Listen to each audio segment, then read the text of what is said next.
சிறகுகளின் நிழலில் என்றென்றும் மகிழ செய்தீர்.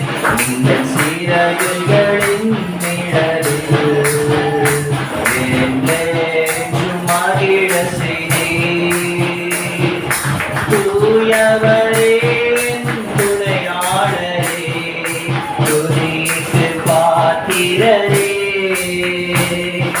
தூயவரே துணையாளரே துதிக்கு பாத்திரரே. ஆராதனை உமக்கே